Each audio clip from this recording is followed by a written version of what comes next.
Hey, thanks for being a part of the conversation. Let's do some pod crashing. Episode number 254 is with Kubicek from Queen Havoc and the Murder Cult. Dude, this podcast, first of all, I created a iHeartRadio podcast called Pod Crashing because I want listeners to be introduced to podcasts. So to have you on this show and all the other podcasts that I do is just amazing because you are doing what podcasting is supposed to be about. You're educating. You're unveiling something that most of us do not know happened. And more importantly, you're teaching us to watch what we're doing today so it doesn't happen again. Thank you. Yes, you get it. Absolutely.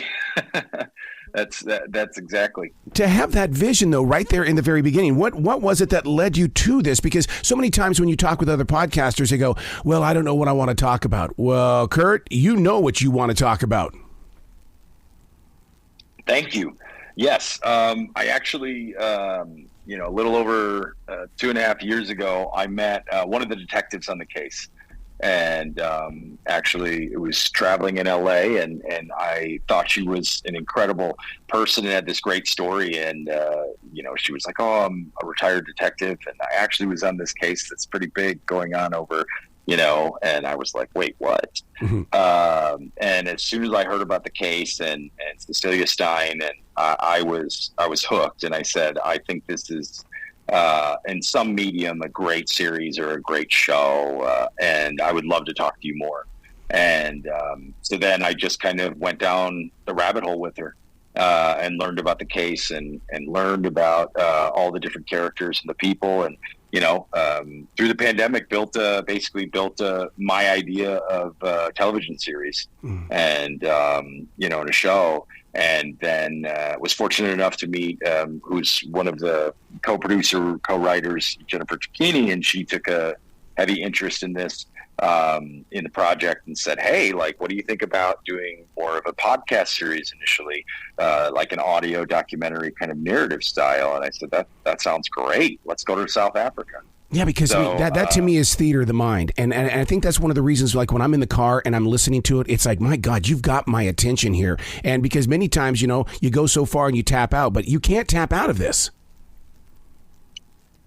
No, that's great to hear. Thank you so much. That I'm stoked to actually hear you say that because it was something that you hopefully can connect. You can connect that I had been researching and passionate about this and passionate about the story and understanding it and peeling back the layers and wanting to get to South Africa to interview the detectives and the journalists and even the people around the cult and the incarcerated. So.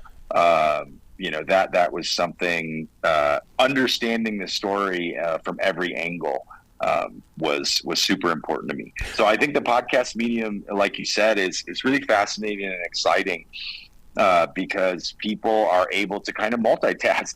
They can clean, they can drive, they can work out, and it's so much so much easier than even sitting down to watch an hour, or 2-hour program. What's so funny about that, Kurt, is that the other day I was on the outside of Walmart, because they have Walmart radio. It's not music anymore. It's people talking. And my wife goes, why do they do that? I said, because it's a podcasting world. Yep. Yeah, that's where it's going. Everybody and their mom is, will possibly take a listen because they can, they can do it at their convenience. Yeah. It's such a fascinating medium. Now, Kurt, here's the thing, because we always deal with cults in America, where somebody's always being accused of cults, and you sit there and you always have the naysayers. Do the team that you guys put together, was it based on, okay, we have all the facts, or is it, hey, let's go dig in and see if we can get the facts? It was let's dig in for sure. Yeah. Because we only had so many perspectives and there were only, granted, there's tons and tons of articles online and, different things. And we were lucky enough to connect with one of the court reporters who wrote a book and she was great. And her name's Jana Marks, and she wrote the Krugersdorp cult killings. She was great in this, but we went and talked to everybody, and I wanted to meet everybody that I could. And it was great because when we got there, like it was like the people around the case kind of knew and heard that we were there. So I think we started with like, only 10 interviews, and then we ended up with like 20. Wow. So because I just wanted to meet anybody and everybody who was around to get their perspective on absolutely everything, so that we had this well-rounded perspective. Even at times, it's like the he said, she said, which you'll see as the series evolves. Yeah. Of the different characters. Wow. Because there were so many different things from inside the police unit to the stuff that was going on with Electus Per Deus. Yeah. I got to be transparent here. Being one who trusts in the spiritual guidance, this is what got my attention in a really huge way.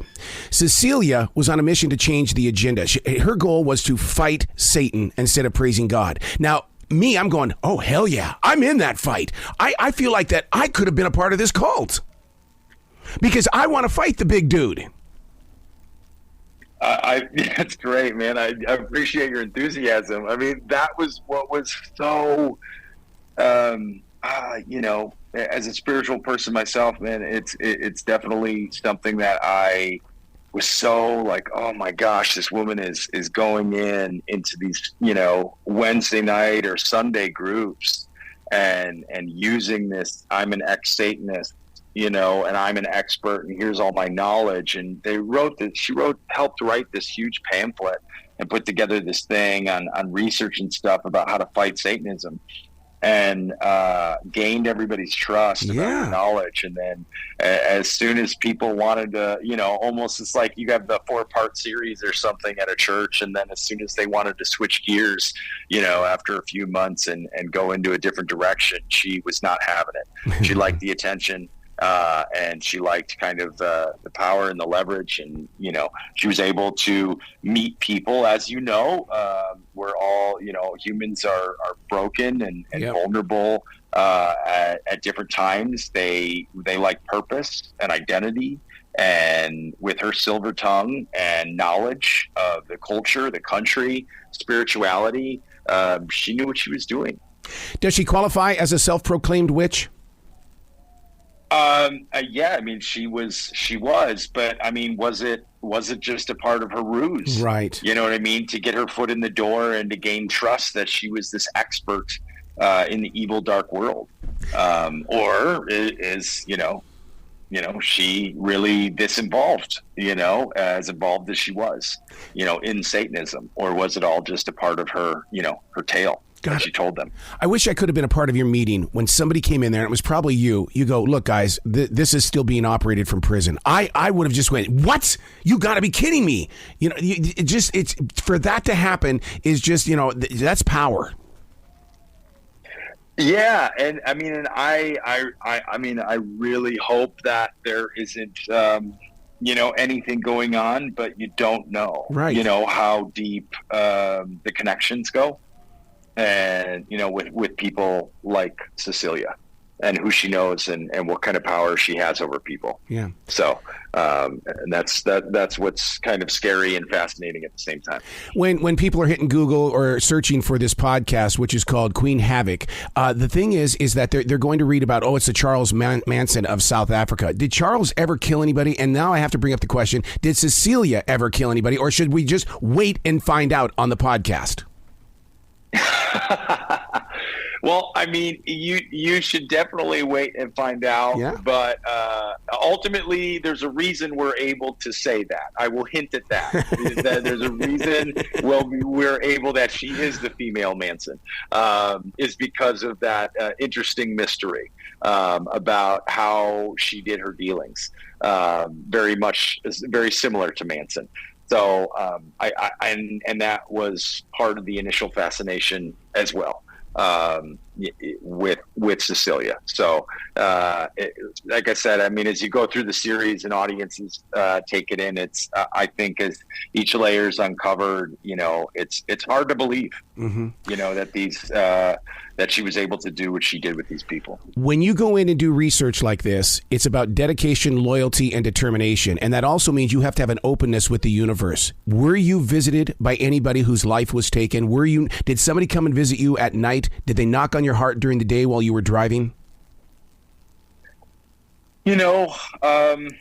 it's more of just,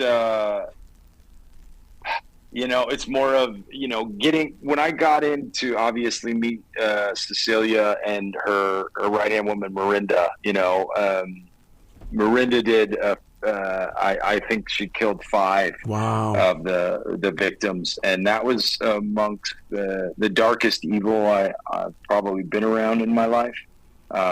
Being, a foot away from her, and speaking with her. And she was very, she was very kind and polite to me and gave me time and answered my questions and stuff. But still, the way she spoke about murder and taking lives and these things was very, very intense and very dark.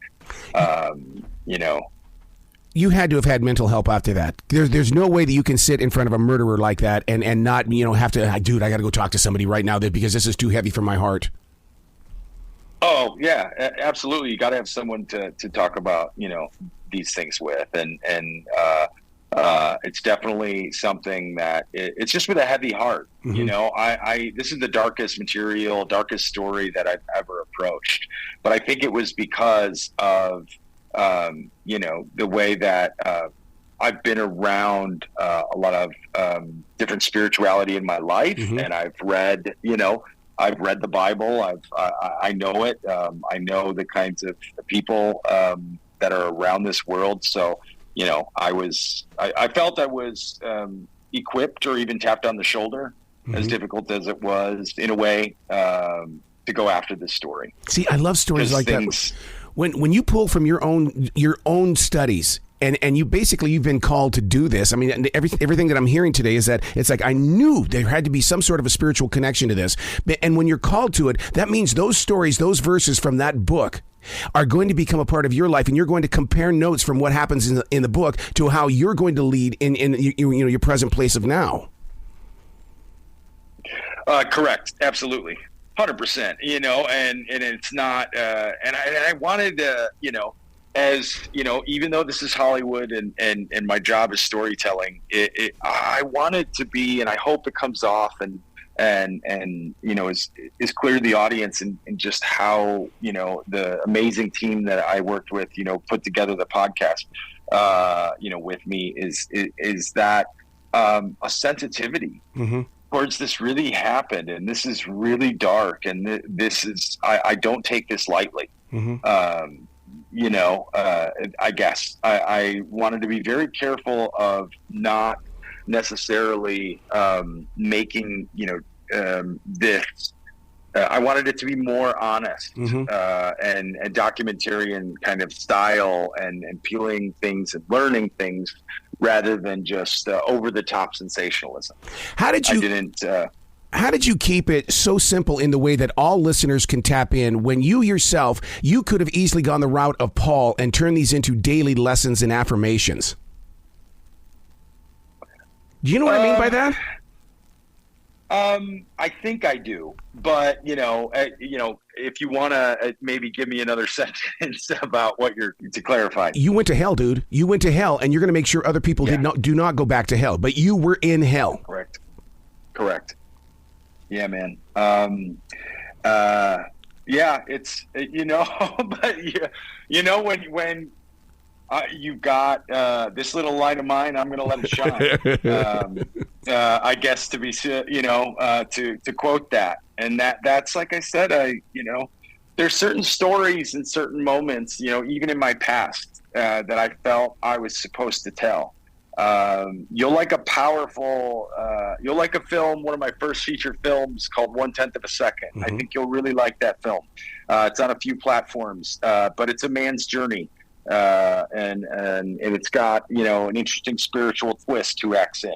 But there's certain stories that, I was compelled, that thank God that I met the detective at the right time. Right. And, you know, it's just kind of one of those things where as scary as it was, I have always been taken care of. So I thought I should go in, like you said, to the dark places. When we came across that part where you met the reporter, I'm not, and I don't want to stick on the Bible here, but when you met the girl, to me, right away I went, oh, that's Jesus meeting the woman at the well. Jesus is going to talk to somebody he shouldn't be talking to. Do you not feel that?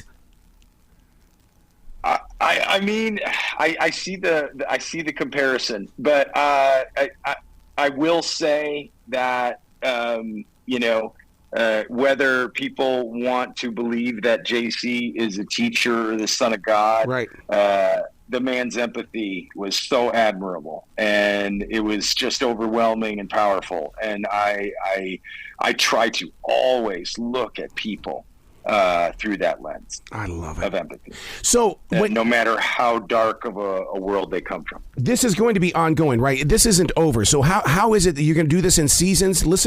Because listeners are finally starting to understand it's not over with in 1, 2, 3 that you participate with all the seasons. Is that how you're going to grow with this? Well, we're doing this is a series that's going to be I believe 10 and a bonus or 11 episodes. So we're rolling out, we've got 4 coming out on Tuesday, and then we've got another 7 more weeks, I think. So that this is going to roll out over the summer, with these episodes. Wow. So, so I will say though, this might be just the beginning. I've got another project of a detective who's a close friend in South Africa that involves some pretty dark cases and dark crimes, but that's going to be more of I think a case of the week per episode thing. But yeah, this is a very interesting path that I've been brought on, but I'm kind of going along for the ride. And feeling, very blessed and excited, actually, that, like you said, when we started this, it's more about the themes that struck me. How does the evil do this? How, evil people, selfish people do this? And most of all, to educate people, like, hey, nobody has ironclad, surface. Yeah. Everybody has, a longing to belong. Wow. And a need for purpose and identity. And I think nobody's too rich, too powerful, too cool. Everybody goes through it. I've met everything from millionaires to the broke, and they all literally deal with their own demons and their own issues. And you meet the wrong person at the wrong time of your life, and it could take you down a very dark road. Man, what a heart you've got. Kurt, you got to come back to this show anytime in the future. The door is always going to be open for you. Hey, thank you so much. Yeah, I definitely want to check this interview out. So please get us the information on where we can, listen to it. Absolutely. Well, you be brilliant today, okay? Hey, you too. Thanks a lot.